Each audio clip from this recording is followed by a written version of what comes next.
discussed during this presentation the recent developments of PRTR schemes. I know that we've really discussed a lot in the morning session about some of the differences. I don't want to spend too much time on that. I really just want to delve into some of the key challenges for companies, especially multinationals, as they comply with a variety of PRTR programs globally. I'm on slide 3 now. So as most of you know, countries continue to implement and explore the possibility of PRTR programs. They're well-established programs, as we discussed in North America as well as Europe. However, they're popping up, and this was highlighted before, all over the world. Most notably, starting on June 30th, 2012, Israel's PRTR program, facilities will be required to report annual pollutant releases and transfers in that country. And I highlight that because I'm going to present some data later on as they have begun to implement that program there. However, countries such as the Philippines and Azerbaijan are also exploring the possibility of adopting PRTR programs. I'm on slide 4 now. But what does this mean for companies operating facilities around the world? I want to provide a bit of real-world data. As part of a recent survey conducted of some of our top multinational clients seeking EHS compliance assistance, we asked them how many facilities do they operate or own that are required to report under a PRTR program. And if you click Orlando, you should see that 46% operate 1 to 10 facilities required to report, and 28% operate 51 or more facilities that are required to report. This begins to really provide a context of how many facilities are we really talking about on a global level. As a global EHS compliance manager, how many facilities might you actually have to be reviewing the data of to make sure that they are in fact complying with the laws, not only the reporting laws, but the environmental laws in general. So now I'm on slide 5 now. Let's talk specifically about what are the key challenges for these companies as they comply with a variety of PRTR schemes. Challenge 1 is understanding the different reporting requirements. Challenge 2 is compiling, analyzing, and submitting a large amount of pollutant emission data. 3 is tracking PRTR developments around the world. What are the new changes? What's happening around the world? And the 4th one is managing reputation. The information that's provided just doesn't stay in a black box and shoved into a corner. It's released out to the general public and used by a variety of people, including the company itself. So those are the 4 challenges that I'm really going to focus on in this presentation. I'm on slide 6 now. So first up, understanding the differences between the PRTR programs. You see on this slide different types of really sugar. And really, some people may say that the PRTR programs are sweet, depending upon what your perspective is. But in Orlando, you click again, you'll see that none of these PRTRs, similar to the spoons of sugar that you see, none of the PR programs are identical. They have similar characteristics, but they have different characteristics as well. This can prove challenging for multinational companies as they comply with reporting requirements. These differences, which we've highlighted before, include thresholds, confidentiality determinations, parameters monitored, as well as reportable substances. This all adds really to the difficulty, the potential challenge of complying globally with all the different PRTR programs. I don't want to delve too much into the differences because I know we've talked about it before. I'm on slide 7 now. But one of the major differences is the number of reportable substances. It was mentioned before that in common between TRI, MPRI, and RETC, that there's 60 reportable substances in common. However, differences can include, or the reason for differences that you can see in this chart, the classification of substances can vary from country to country. Also, some PRTR programs include greenhouse gases, while others do not. This really all adds to the difficulties in trying to determine on a global level how do you compare what's going on in a facility, let's say in Maryland, the state I live in, as compared to France. And this, again, from a global manager perspective, imagine you're looking at a sheet of paper and you have a facility that's emitting a large amount of a reportable substance in one country, but a smaller amount of a substance in another country, but that might pose more of an environmental and health risk. how do you begin to compare that on a global level, not only to ensure that one facility reduces its emissions, but putting it in context with the rest of the facilities that you're responsible for. I'm on slide 8 now. So understanding the differences is one challenge. The second challenge is actually digesting large volumes of data. Submitting the report of emissions and transfers is is really considered the final step for many companies. As you know, submitting the report involves compiling and analyzing a lot of information. And for global compliance, this isn't just for one facility. This information, this analysis is multiplied 10-fold or 50-fold when you're looking at multiple countries and how you need to manage facilities to ensure they comply on a global level. I'm on slide 9 now. So first, I really want to take a look at some of the annual working hours spent. I really want to take a look at some of the closer numbers. I know that there have been previous studies estimating the time and cost to comply with PRTR, with TRI in the U.S. However, I really wanted to take a step out of North America. I know that might be shocking, but I want to provide a glimpse into the cost expected for PRTR in Israel. And as I mentioned before, this program is being implemented for the first time that we were required to report in 2013.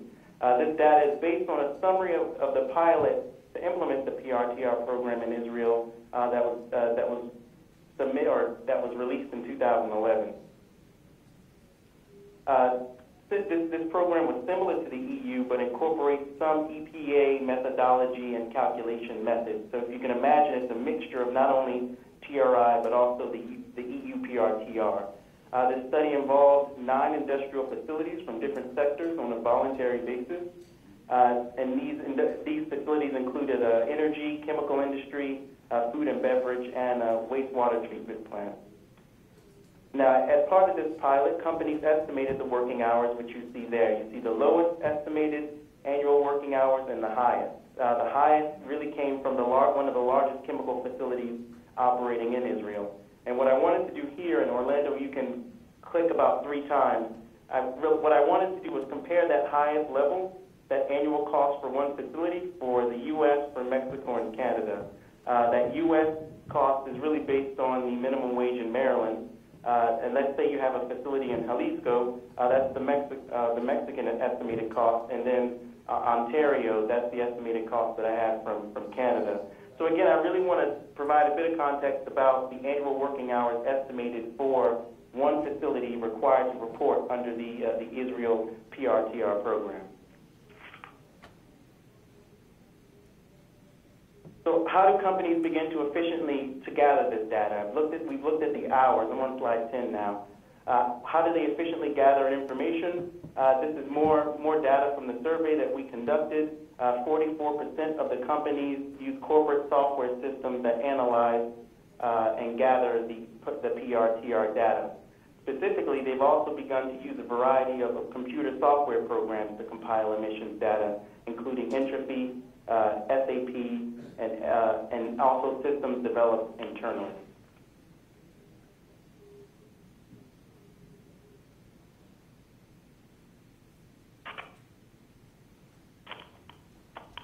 I'm on slide 11 now. Compiling the data is often one step. A company may also, and they may be legally obligated to verify that the data they're submitting is accurate. So one part is facility certification, and the second part is government evaluation. Now, their specific requirements can really depend upon the country you're in. For example, in the EU or in the U.S., a senior management official has to certify that it's accurate, and as we've heard before, the EPA performs some technical audits and makes follow-up phone calls if necessary, but it's understood that by submitting this data, there's some checks in place to make sure that the data submitted is in fact accurate. In the EU, again, the information has to be submitted, but every 3 years, all the information that's submitted is actually then combed over to make sure that it's in fact accurate. I'm on slide 12 now. So in order to make sure the data that is submitted is valid, some companies are working with accredited bodies. This slide basically shows you, we asked again our clients for the emission measurements that you're carrying out, are they carried out or validated by an accredited body? You can see there the breakdown, the percentage breakdown there. I can say that more often than not, they are in fact working with an accredited body to validate the data, but this is certainly something that again adds to the complexity of digesting large volumes of information. I'm on slide 13 now. Just the third challenge is really trying to keep up to date with some of the requirements. And there are two main pieces of information our clients typically are interested in. For an existing program, how are requirements changing, but also if there's any brand new PRTR scheme that's popping up in a country that they want to know about for the first time. Those are usually the two things our clients are mostly concerned about. So the next slide really lists, there's a number of ways that companies try to keep up with PRTR changes around the world. I really just wanted to highlight three here. Using internal legal staff to track, hiring external regulatory tracking services, and relying on free publications. I do want to say that these solutions aren't exclusive. For most of our clients, they usually end up adopting a mixture of different solutions. I'm on the next slide now about the final challenge, which is managing reputation. I mentioned this before, but that the information that's submitted just doesn't stay in the corner, it's released to the general public, which means companies have to be aware of the potential positive or negative impact of releasing this information. It could dramatically impact the public perception of the company.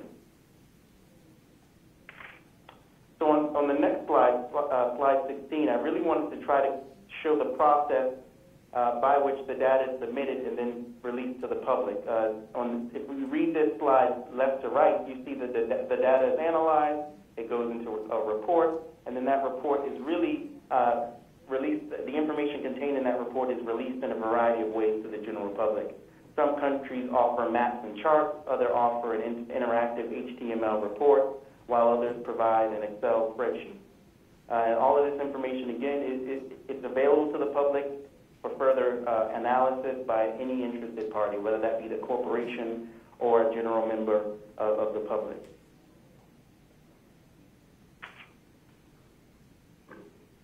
So once this information is out there, and I'm on the next slide now, we asked our companies, is there a concern about naming and shaming here? So we asked our clients, have you ever been identified as one of the largest polluters?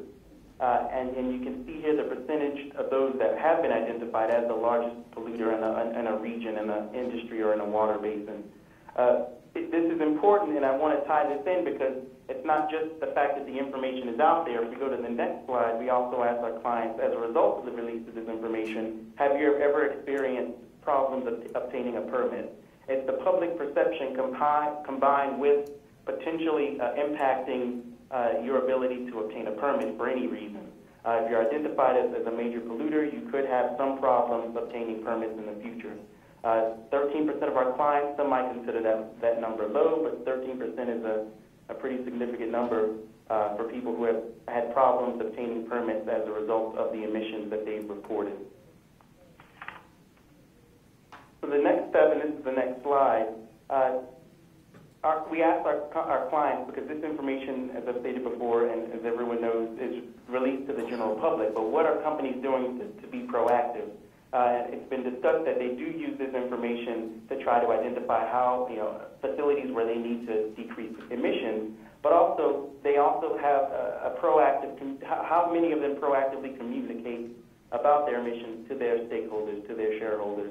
It's a pretty even breakdown there, but you see that on average about 50%, do report emissions proactively to their stakeholders, to their shareholders, whether to avoid bad publicity or to say, hey, we're doing a good job of reducing emissions over time. This is also another way that companies are beginning to try to get around and further analyze the data and then release it to not only general members of the public, but specifically here, stakeholders, shareholders as well. So, and I really want to take this time to sum it up. I don't want to take up too much more of your time, but I want to present here, and I'm on the final slide here, the summary slide. I really want to summarize this presentation by providing you what we call a cocktail. I know there's a networking session later tonight, and hopefully you will remember this during that session. This compliance cocktail identifies some of the key elements that we inform our clients about when it comes to ensuring effective compliance with PRTR programs globally. They need to thoroughly understand the legal requirements, especially the differences. It's really been highlighted all day today, and I'm sure it will continue. A lot of the differences, sometimes it's difficult to really have a universal approach, and there are always going to be differences, but our clients need to thoroughly understand the legal requirements, especially the differences when it comes to PRTR. They also need to accurately collect the data needed. And finally, they need to effectively analyze the data, both before they submit it and then after the submission for the reputation reasons that I mentioned before.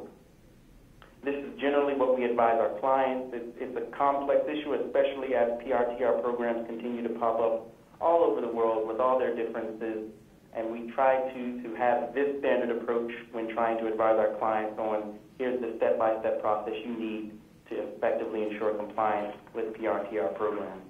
The final slide, I know we'll have a question and answer session, but the final slide contains my contact information if for any reason you want to contact me after the presentation. I am finished. Thank you for your time, and I look forward to the question and answer session.